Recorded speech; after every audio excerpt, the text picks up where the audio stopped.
Once again, this is another session with the MCTNAIJA, the M365 user group. We're here today to discuss on how you can use Secure Score, Microsoft Secure Score, to know your organization's security posture. And taking us on this course today will be James Olashupo. So over to you, James.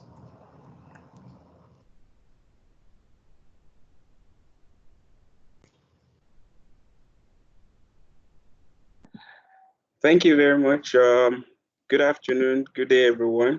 My name is James Olashupo, and I want to welcome you to this session. Know your organization security posture using Microsoft Secure Score. Yesterday, I think recently we had a very important sessions around challenges, what some organization faced, and how they can even get to know what and what is going on. So during the course of this session, we're going to be demystifying some challenges, and we're going to see how we can use Microsoft Secure Score to resolve some of all these challenges. So I will implore you to join me because it's going to be a very interactive and very fun session. So let's, before I'll proceed, let's have a little bit of info about me. My name is James Olashupo, just as I've said earlier on. I'm a Microsoft certified trainer.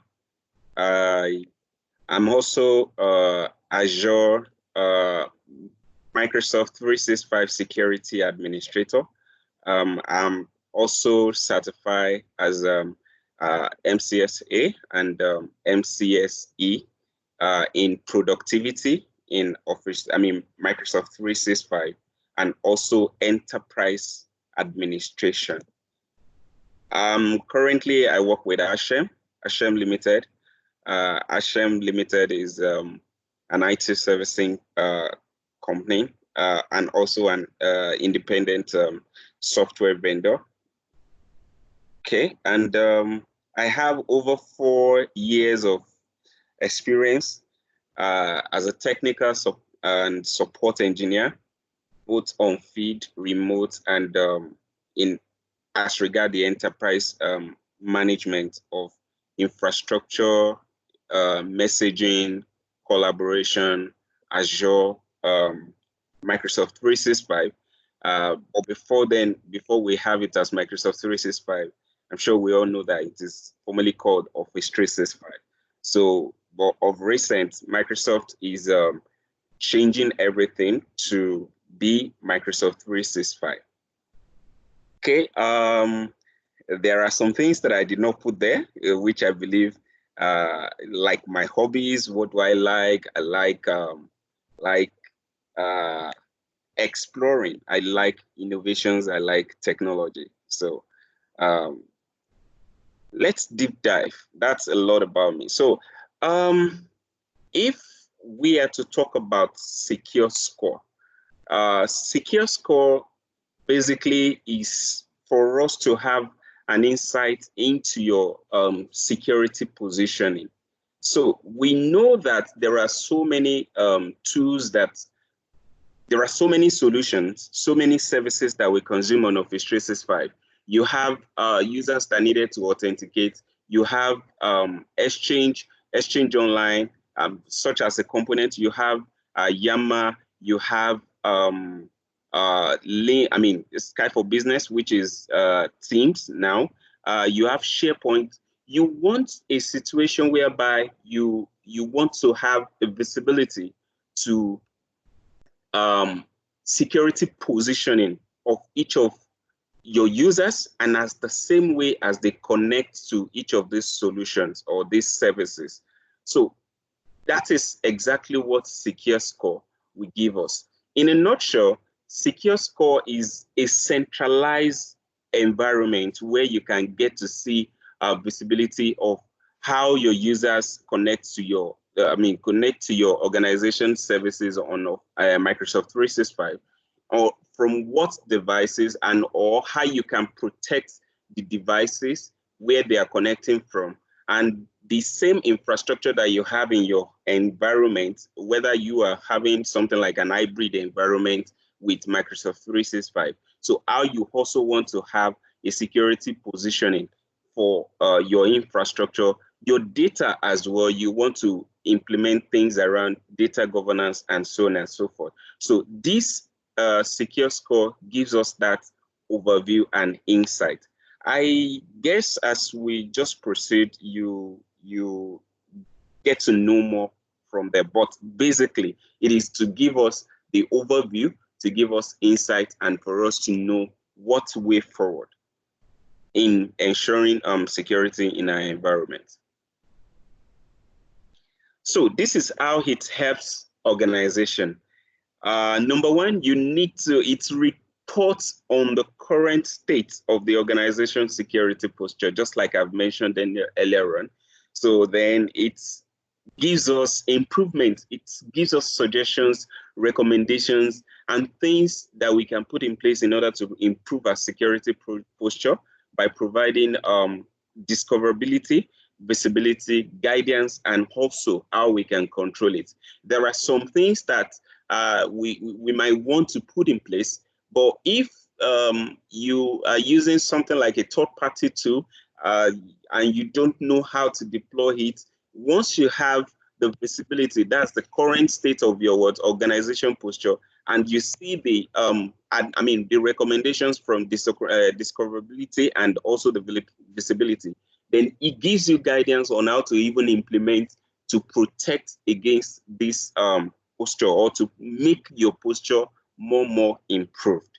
Then the third one is, which I love very well, if, for instance, if I'm a financial institution or I work in a financial institution, I can actually compare my benchmark, compare with benchmarks and establish key performance indicators with other companies that are doing the same thing.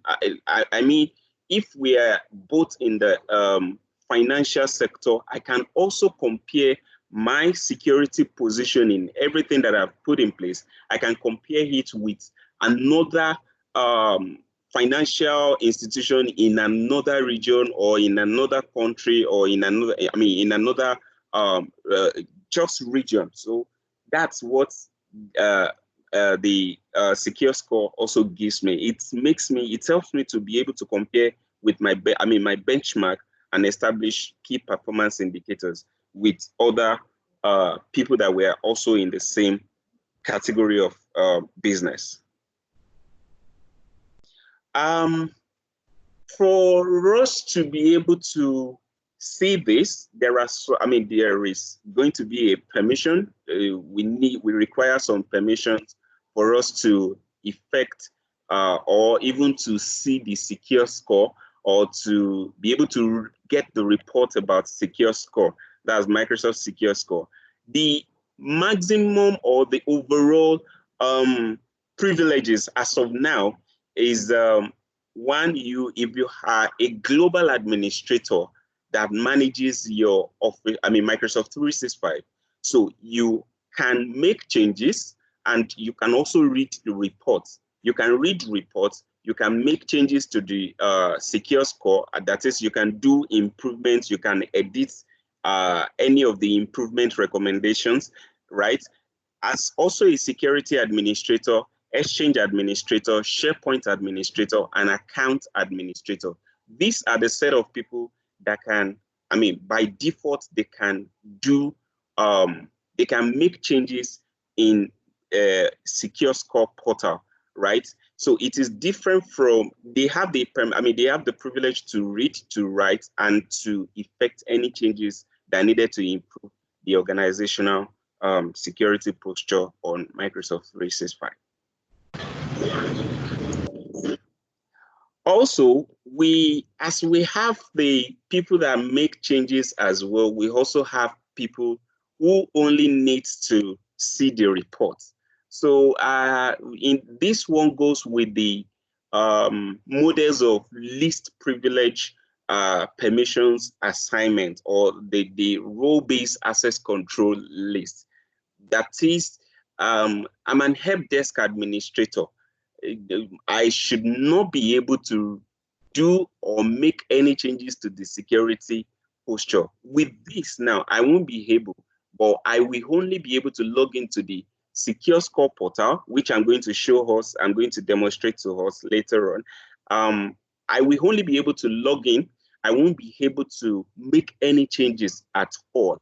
I will only be able to see the report and maybe contact my the administrator that has privilege to make changes to effect the change as well. So we have help desk administrator, we have user administrator, we have service administrator, security reader, security operator, and global reader. So all these set of people, they will only be able to read.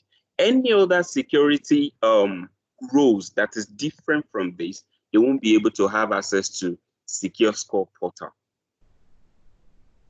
So should you be having any question, please just put it in a chat box. After the session, we're going to be attending to a lot of questions, the questions that you may be having. Thank you. So where do I go to enable the security features? So we have series of portal. You know, we have with Microsoft 365, you have series of portals. You have for Exchange, you need to, you have portal for Exchange, you have portal for OneDrive, you have portal for SharePoint, you have portal for Microsoft Teams, you have portal for Azure Information Protections, all this. But how do I get to enable this? So because you are on Microsoft Azure, and Microsoft Secure Score is built on also on Microsoft Azure, right? And it connects to all Microsoft 365 solution components, right? So which means if you are having a tenant, if you're having Microsoft 365 tenant now, so you don't need to worry yourself to say that I want to go and enable it on SharePoint, or I want to go and view it on SharePoint. From just one portal, we will be able to address that. And that would take us to the next one that says, what if all cloud security is in one place with a score-based framework to determine what the highest impact actions are, and an easy way to do them. So with this, actually, that is why we have the portal for Secure Score, for us to be able to do what? For us to be able to see the framework, to see the score based on each of the framework that we have that is connecting to Office 365 services as well. So like I said earlier on, Microsoft 365 Secure Score API, it's used to monitor and report Secure Score in downstream reporting tools. Secondly, it examines security configuration baseline. So because we can implement things that have to do with comparison of industry-based, right? We can do industry-based comparison to do our configuration baseline. As such, Microsoft 365 Secure Score gives us that examination of security configuration baseline to let the organization know that, as maybe for instance, as a financial institution, where am I standing? As a food manufacturing organization, what is my security positioning in line with other people that we are in the same group of business, maybe elsewhere, maybe in Africa sub-region, or even in Europe as well. Also, integrate the data into compliance or cybersecurity applications. So just like recently, it is believed that there is no amount of data security, there is no level of security that you can put in place. It could be one user in your organization that will actually expose the whole security. So it could even be a target to maybe the senior security manager, or even an IT administrator, or even the least user in an organization who uses one of all these components. But with Secure Score, that is Microsoft Secure Score, you are going to be able to deploy it to organization-wide, and there is nothing like exemption. So if you have anybody that is not complying to this, then the compliance unit of the organizations, they can actually raise a mail to that effect and says the user or the personnel should justify why they are not doing such. And the beauty part of Microsoft 365 Secure Score also is that it can integrate into SIEM solution, any of the SIEM solutions that we are having, in order to drive something like a hybrid or multi-cloud framework for security analytics as well.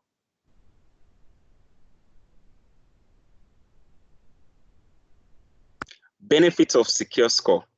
Number one, if you've been following me, I mentioned earlier on, so you use it to understand cloud security objectives and requirements, which helps you to gain common understanding of cloud security objectives and requirements. So things that you need to put in place, objective for putting some settings, like some security settings in place in Microsoft 365, why you need to do that, and what you need to do in order to mitigate against anything, any of all the security threat posture that you might be having. Then secondly, provide Microsoft 365 security readiness. This provide guidance, recommendations, and best practice on how to successfully implement Office 365 security features. So many organizations recently, they are not aware about this, to the extent that it is only when the auditing firms, maybe like IT auditors, they came around and they're asking them, okay, yes, you said you are having your messaging solution hosted on Microsoft Cloud. So I mean, we want to see the server, you want to do this, you want to do that, but having an understanding that, okay, what is the security that you need? What is the security, or what is the thing that you need to audit? So I'm going to get it for you. So with Microsoft 365 Secure Score, you'll be able to provide any of all these reports that they will be needing as to how your user connect, or any posture that they are having. I mean, your security posture as regard hosting your software, I mean, hosting your applications, such as your messaging solution or any other solution on Microsoft 365 Cloud. Also, you can use it to create a security roadmap. Maybe for this quarter, you plan to deploy a particular settings, that's the security settings. Then next quarter, you also use that to plan. With Secure Score, you can actually use it to do a roadmap. That's the security roadmap implementation in your organization. So the Secure Score report. Secure Score, we have one. It is based on we have the score-based framework. We have it calculates a security score based on current security settings and behaviors in Office 365, and compares it to a baseline asserted by Microsoft 365. I mean, Microsoft, sorry.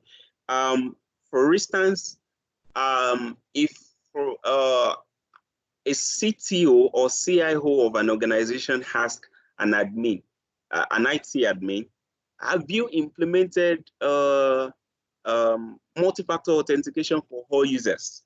And we have about 200 users in the organization.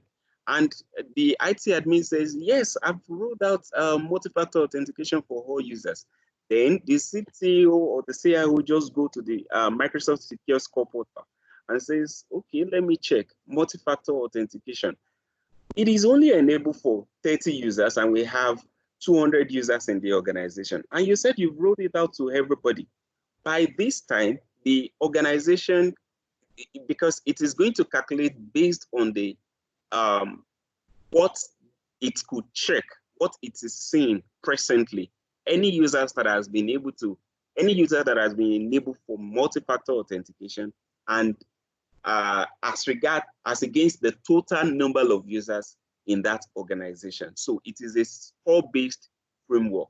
Number two, you have single dashboard where you can get to see the security score, current security score, and a list of prioritized and recommended actions on how to improve the score in a single dashboard. So with the secure score portal, you get to see a single dashboard which gives you this visibility. And also you can use it to manage cybersecurity risk.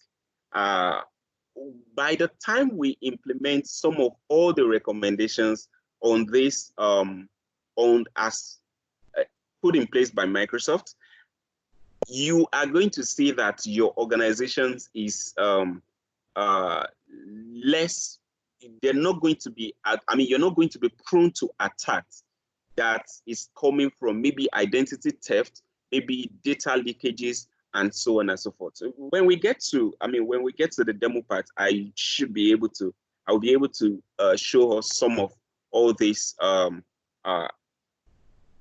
risk as regard each of the recommendations from Microsoft. Then this is available for currently. It is based on the limitation for now. I hope that Microsoft in their roadmap, maybe they're still working to rolling it out to all Microsoft 365 tenants. So this is like I mentioned earlier on. So you can get to see from my screen where it says incomplete here. Then you can have here complete. So things that have to do with maybe you have user's impact, thing that has to do with the user's impact. Then is it low in user's impact? Is it a moderate user's impact? Is it also having implementation, the implementation cost? Is it going to be low, or is it going to be a moderate implementation cost? So as you can see on my screen here, so it tells you what position you are in this. And before I move on, when it comes to implementation cost and users impact now, so things that are to do with data leakages, it's not something that it is of low essence. But when we are talking about, okay, when you implement this, how is it going to affect your user? Is it going to be something that all the entire organization would be handicapped and they're not going to be able to work at that point in time when you do the implementation? Then the implementation cost also is, do you need to go into a change or to dip your hands into your financial budget for the year for you to implement the solution or the recommendation from the Secure Score portal? So that is what the implementation cost and the user's impact is talking about. So when we get to the demonstration part, I should be able to do more information. I should be able to give us more information about this.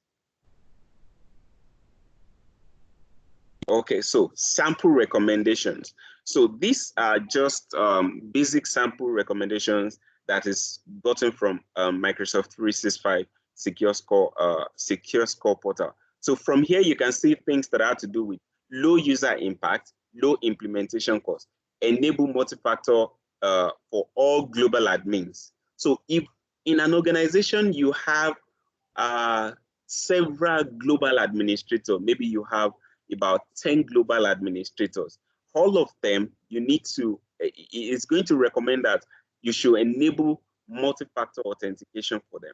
So why do you need to enable multi-factor authentication for global administrator? So you know that your organization tenant on Microsoft 365 portal, it is as risk once the credential of any global admin is compromised. Once a global admin credential is compromised, I can gain the entire, or the attacker can gain entire and they can gain rights to do anything on the portal.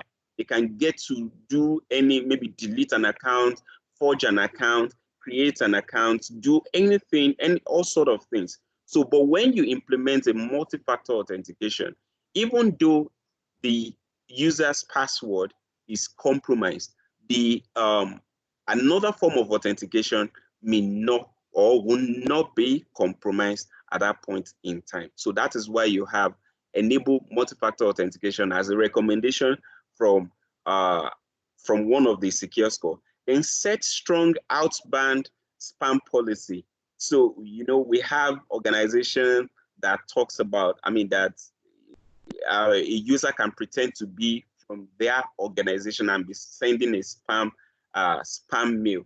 So with the outbound spam policy, you get to do what? You get to restrict what a user or any user in your organization might be, because might be sending as from the organization, and at the end of the day, it is going to be causing Microsoft to restrict or to ban your domain from sending mails to Office 365.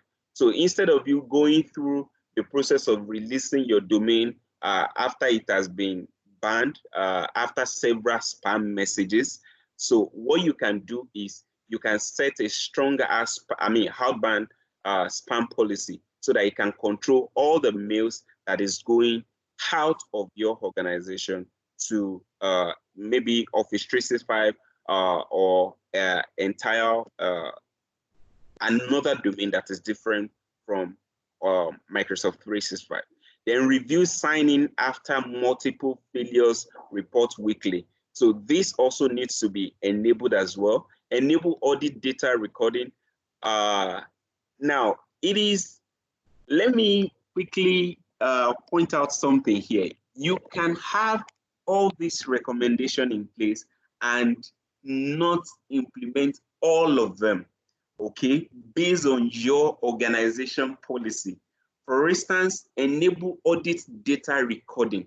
So it's some organization might be saying that it is in our policy to ensure that all the messages that are going or all the data that is stored on SharePoint Online, it should be what? It should be audited, and a copy of it should be made in one way or the other. So another organization might say that it is, again, I mean, we don't have any policy or such.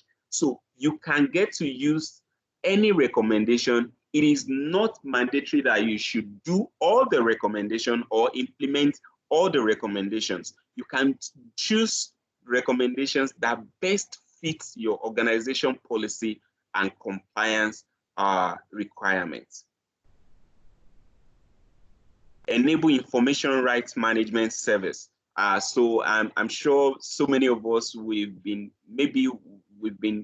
used to Azure information protections, or we have another form of rights management solution, maybe a third party that is different from Microsoft. So we're going to see, even when we want to do enable information rights management, I can decide to say that it is being handled by a third-party solution. I can decide to say for MFA, I can decide to say that it is being handled by a third-party solution, and Microsoft can do what? Microsoft can, I can decide to ignore Microsoft multi-factor authentication protocol or channel or portal using this, right? So then we have low user impact, moderate implementation cost. So the implementation cost that we now refer now is like, you have some solutions that are bundled on Microsoft 365. You can get them maybe from your subscription, or if you're doing something like Microsoft 365 E3 now, so you have some rights. You have rights to some things. So then you can get to see some of all these recommendations. You can implement it within the coverage of your license. So that's why we have low implementation cost. If it is bundled with your what? If it is bundled with your license, you can consume it or you can implement it. But if it is not bundled in with your license, then you can now do what? You can now buy maybe another license, or you use a third-party solutions that you have in your on-premise or in that you've subscribed to recently. Then you have something around moderate user impact, enable MFA for all users, enable advanced threat protection, safe attachment policy. Let me quickly mention something about this, even though I'm still going to mention it in during the demo. So we have Microsoft 365 Advanced Threat Protection. So Microsoft 365 Advanced Threat Protections gives you something like a policy for you to put in place that will protect all the incoming mail, inbound mail to your organization or to your users,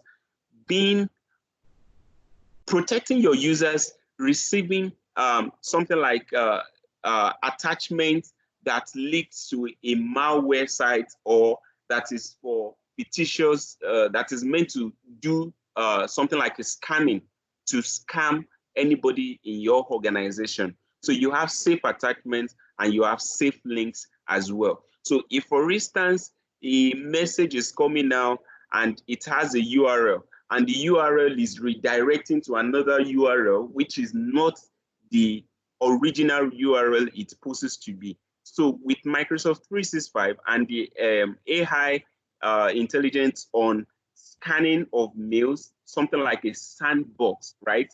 So it is going to, first of all, scan this email that is coming, and in the process, we do what? We'll see whether it is it contains virus, it contains malware, or it redirects to a different site that it's supposed to be, right?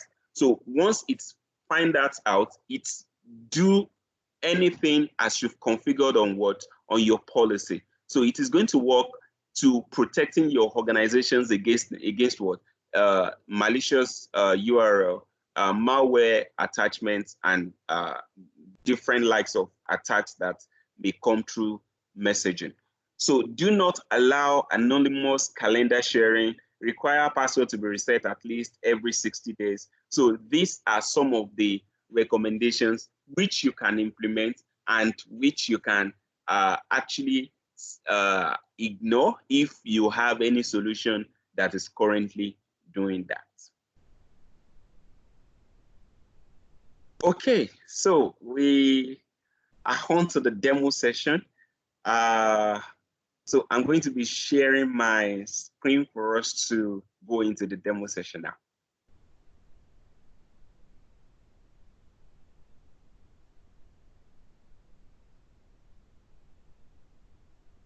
Okay.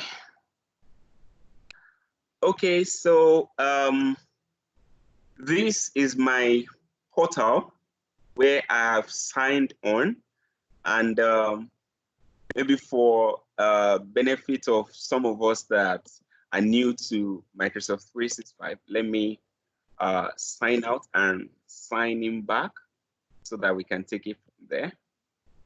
Okay. Okay, so I am going to go to, I can go to portal for Secure Score. That's Microsoft Secure Score from either my admin portal that's on Office 365, our regular Microsoft 365 portal, that's portal.office.com. So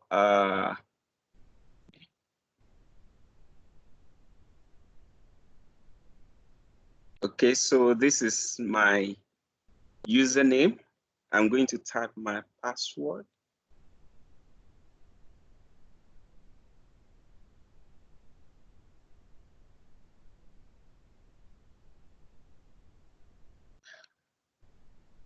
Then I am currently signing in as a global administrator. Okay, so I'll go to admin. So that's the reason why I can see admin here. Once I have an administrative role, maybe a privilege, administrative privilege assigned to me by my tenant administrator, I will be able to see admin here, unlike any other user who does not have admin rights to their portal. So the only thing that they would just be saying is the services or licenses that they have assigned to them. Okay, so this is my admin portal. Okay. So I'm going to come to show all. Then I'll go to compliance.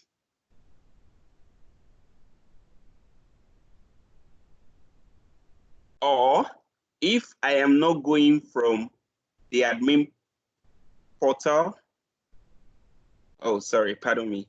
If I'm not going from admin portal directly like that, I can go directly using this securescore.office.com.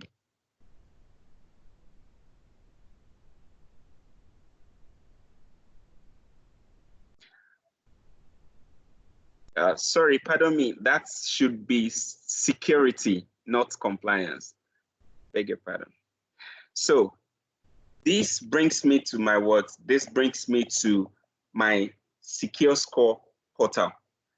Right, as you can see here, I have total score here, 32 of 228. Wow. This means that my organization is not even up to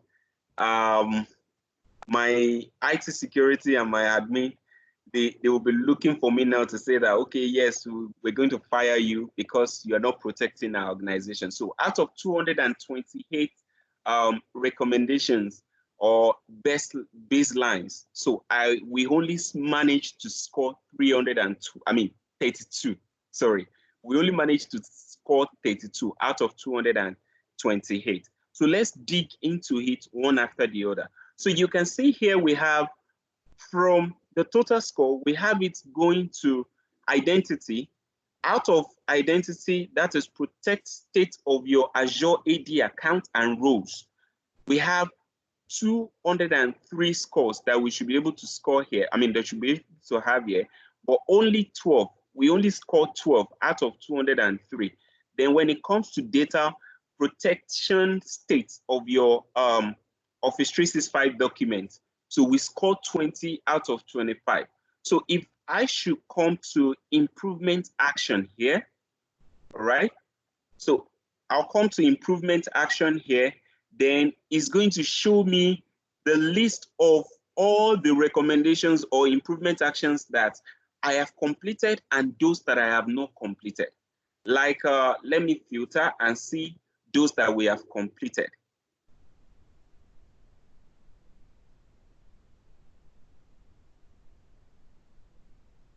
Okay, so we only designate, we have less than 5 global admin.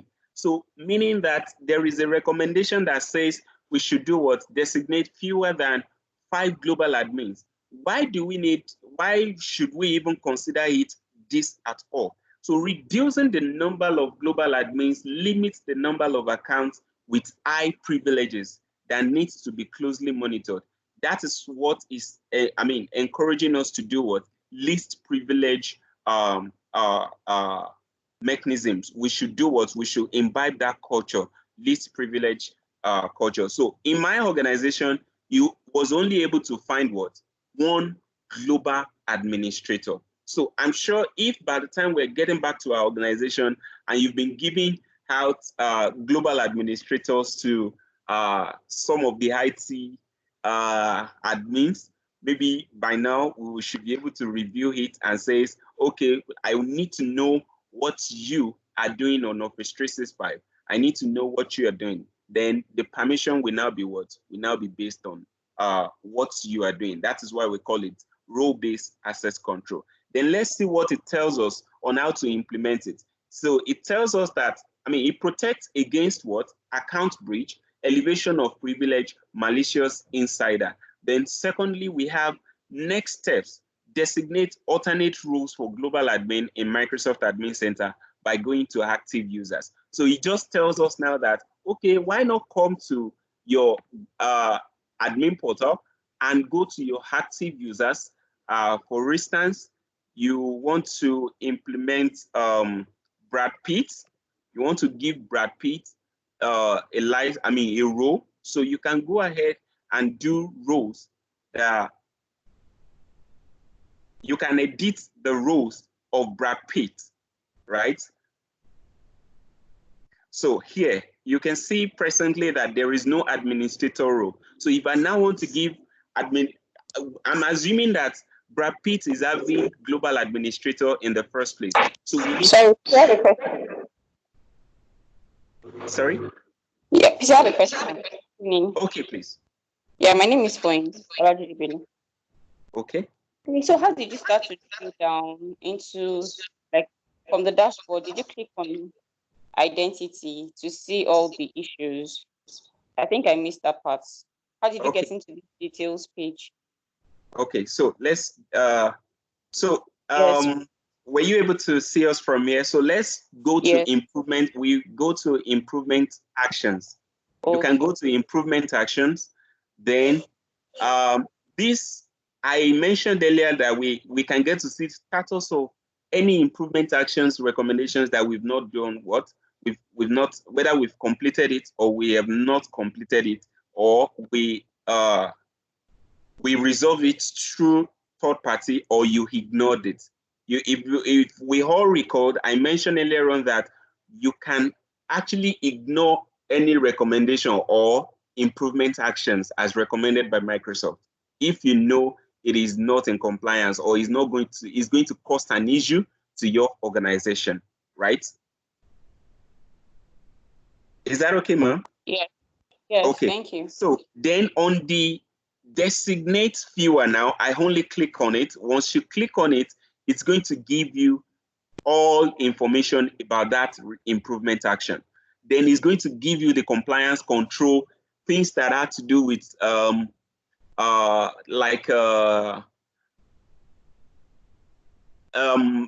compliance control, maybe global compliance control that is managing, or that is any document, something like FedRAMP, moderate control, CSA, NIST 800, and so on and so forth. So you're going to see all of them here, right? So that is what we're saying. So that's why we said we only have one global administrator here. I hope I'm able to answer your question, ma'am. Yes, it's clear. Thank you. Okay. All right. So if we now go ahead and say, I'm assuming that this Brad Pitt initially has a global administrator, and based on the recommendation, we have, if for instance we have 10 of our global administrator, all I just need to do is come back to my active users on my portal and go and do what? Go and give them administration role or rights based on what they do. For instance, I only want Brad Pitt to be able to manage teams. He's only a Teams or Skype for Business, or he's only SharePoint administrator. I don't need to give Brad Pitt a global admin for him to be able to manage SharePoint admin. For him to be able to manage SharePoint. All I just need is give him the SharePoint administrator. If it is only Power Platform administrator, right? All I just need to do is what? I need to just give him the Power Platform administrator role. And with this, it's a least privilege that we're using. I hope that is very clear to us. Okay, so this is one of the recommendations, that's the improvement actions that was suggested to us. Then you have something that, let's see those ones that we've not implemented. We've not implemented require multi-factor authentication, authentication for administrative roles, pardon me. So if I should come here, it's going to tell me the next steps as well. So in Azure portal conditional access page, if you click here, it's going to automatically, it should automatically redirect you, right? It should automatically redirect you to the page where it's telling you. Then it's going to tell you, okay, let me do what? New policy. I will go ahead and create new policy, right? It's giving me the step-by-steps of things that I needed to do in order to implement this improvement action. And that is why you have it as what? We have it as low user, and it is not complex, right? Then we have the protection against what? Password cracking, account breach, elevations, and so on and so forth. Then it tells you another way that you can, what you can do after you have done this role as well. So you can see it tells us the category of people that we should do what? We should target, which is security, exchange, global, conditional access administrators, and so on and so forth, right? So I can now get to say, okay, don't worry about multi-factor authentication for administrative role. I am managing it through what? Through third party. All I just need to do is what? Click on resolve through third party, and I will say yes. So before it is going to take place, before it is going to take effect, and I'll be able to see it on my what? On my dashboard here, is going to be up to 24 hours. So from the time you implement an improvement action, so you need to give it like minimum of 24 hours to update it in your score, right? So, and so on. Then that is under identity. You have data. So I can go on back to my improvement actions also and filter, and I will say, I want to see all the recommendations or improvement actions on data alone, right? Okay, so it tells me that apply IRM, that is information right protection management, to protect my documents. So which means I need to implement something like, if I have something like Azure information protection, if I have something like any third party that does rights management, but for this particular time is pointing towards set up in SharePoint Admin Center. So this one is focusing on SharePoint documents. So because we use SharePoint to host our document libraries and so on and so forth. So it tells us that, okay, you should implement information rights management on your SharePoint so that it can apply to all your work, to all the documents that you have in any team site or any collections, that's site collections in your tenants. Okay. So because you may be wondering that why are we not seeing anything on device, and why are we not seeing anything on like from here, you're not seeing anything on device, apps, and infrastructure. That is because this is a demo environment. So this is a demo environment. I'm sure in your production environment, in our respective production environments, you'll be able to do what? You'll be able to see this. Things that you can have under your device is how you manage data on your device. That's mobility, whereby you're going to see some recommendations around protecting the applications that you have on something like a BYOD or any devices that your users are bringing into the organization to consume or to access company resources. How do you protect them? So you're going to see it under device. The applications, which applications are you using to connect? Is it in conformity with TLS 1.2 or TLS 1.0? Do you still have applications in your environment? Maybe if you are having something like an hybrid now, right? You're going to be seeing if you have not disabled TLS 1.0 on your Exchange connector, you're going to be seeing it in your infrastructure as well, because it is a Exchange server that is connecting to Microsoft server. So it's going to point out that you need to go and implement what we call disabling TLS 1.0 in the environment, because Microsoft is no longer using that protocol again. Okay. So I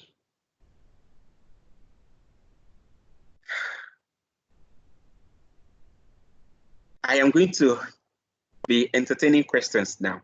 I hope this session has been somewhat informative to all of us. So if there is any question, Let us. Yes, James.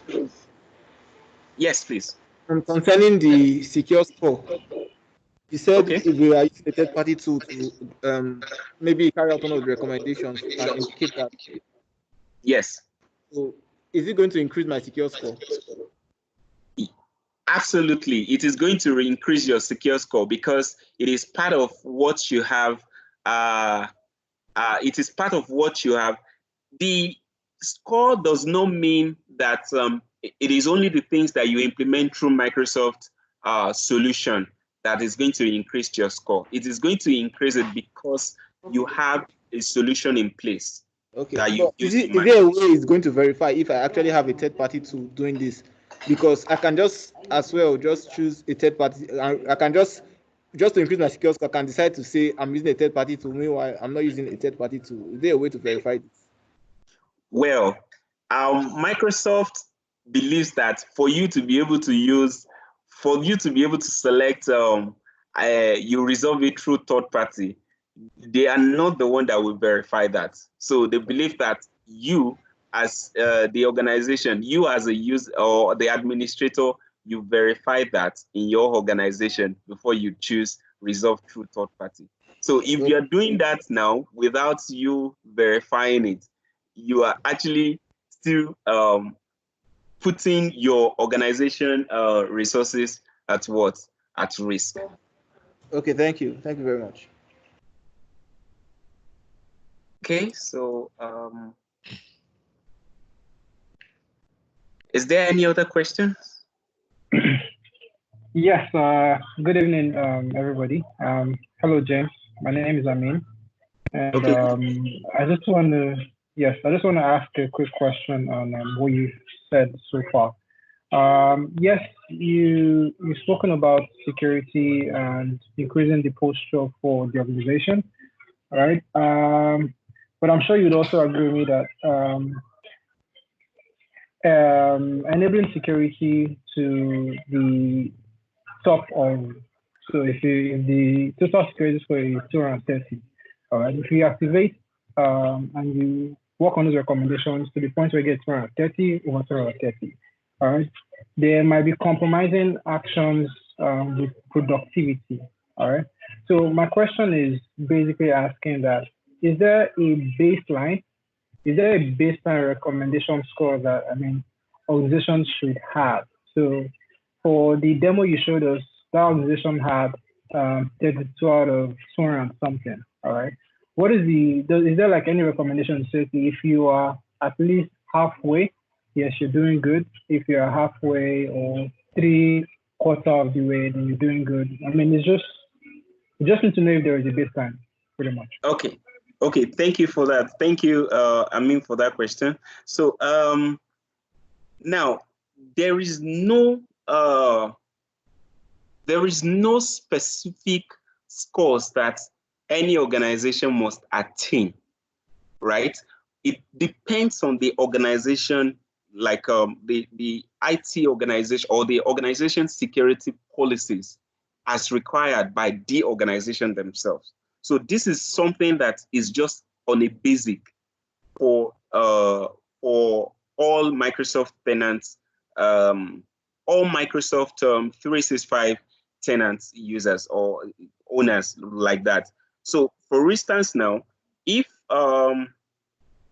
my organization A says we need to have 10 global administrators, and organization B says we only need to have 2 global administrators, you know, it is going to only calculate based on the global administrators that you are having in your environment.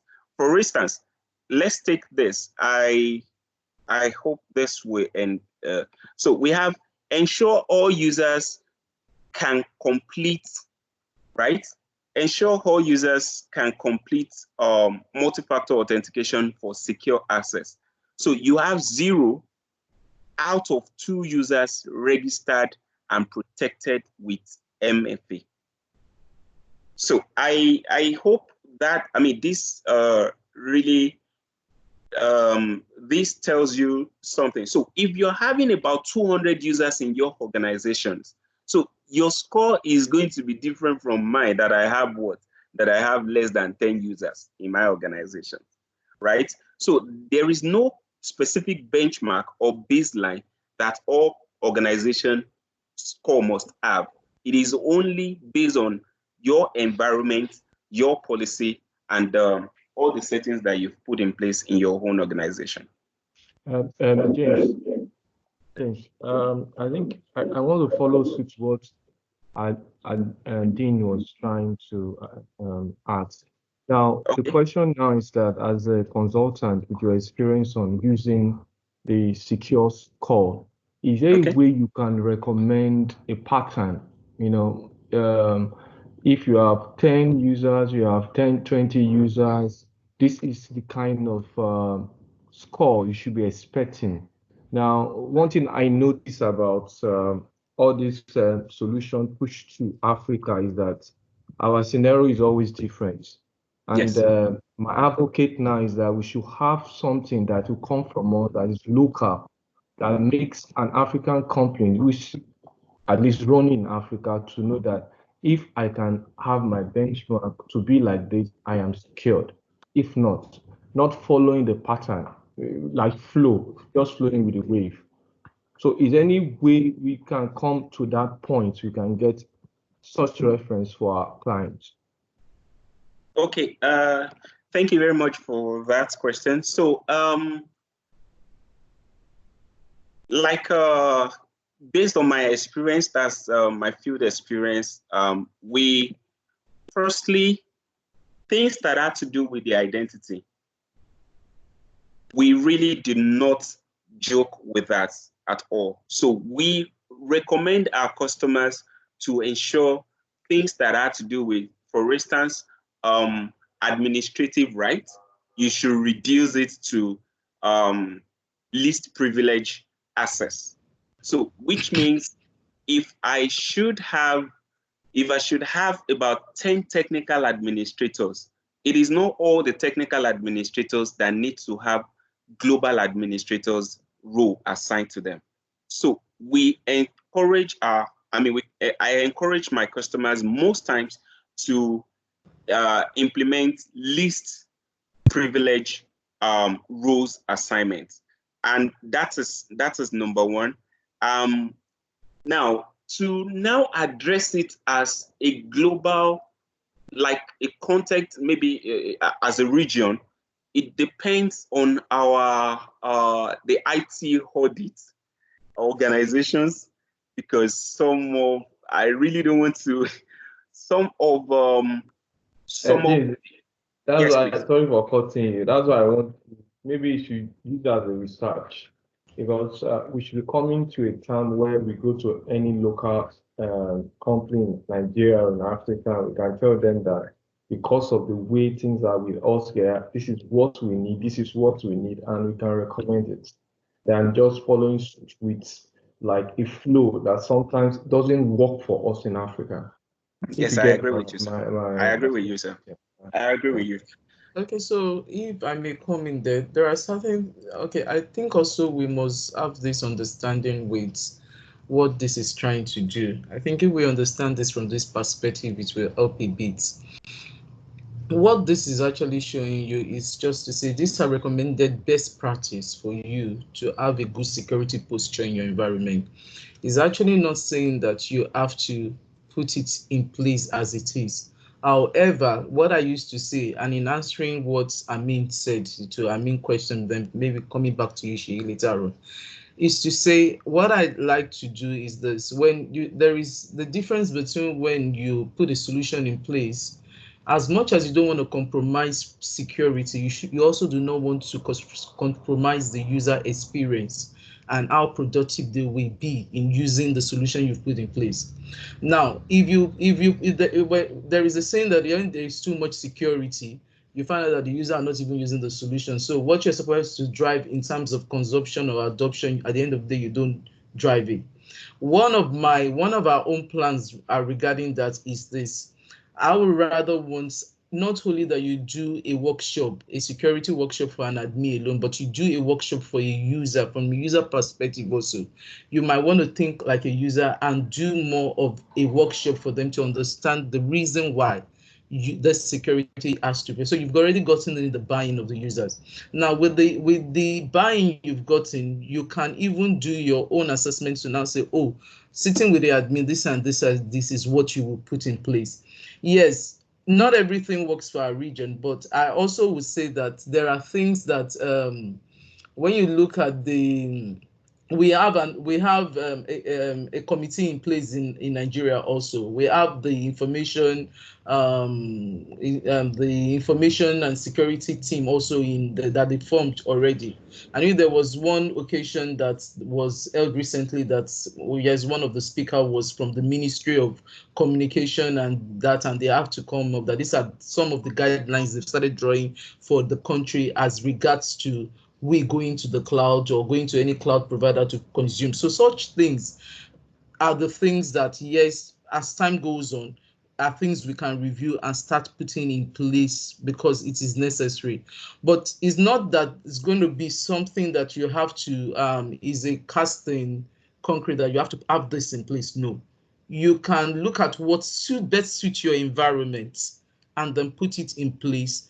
I mean, to put yourself in a better security posture so that you can save yourself from any hackers or you can save yourself from any malicious attacks, so to say. So I guess this is what the session is all about. I don't know whether I was able to help there, Sheyi and Ami. Yes, thank you. So my take home from that is pretty much that if you're able to drive adoption for all these security features that you want to enable within your environment, you can draw adoption from the user point of view before you start to implement them. Exactly. Then you have an increased success rate. Yes. You have an increased success rate. Yes, And exactly, and what sense. you also do is this: you pick champions among those users, and over time you study how they are also comfortable with what you've implemented. These champions at the end of the day from each department becomes your voice really. So when they, because when it's a situation where the users can't get help on time, they get frustrated really.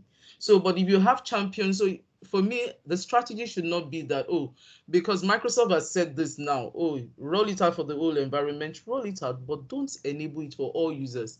You can actually select champions for and roll it out. Do what is called your user acceptance, get their feedback. So that can now inform you on the next step for you to do because it is security. You won't want to compromise it. One. Secondly, you also will not want to compromise the productivity of your user. You want them to be able to consume this. So there must be a form of balance at the end of the day. My point is actually being addressed now, bringing home to what work for us, that is at least work for us properly and effectively.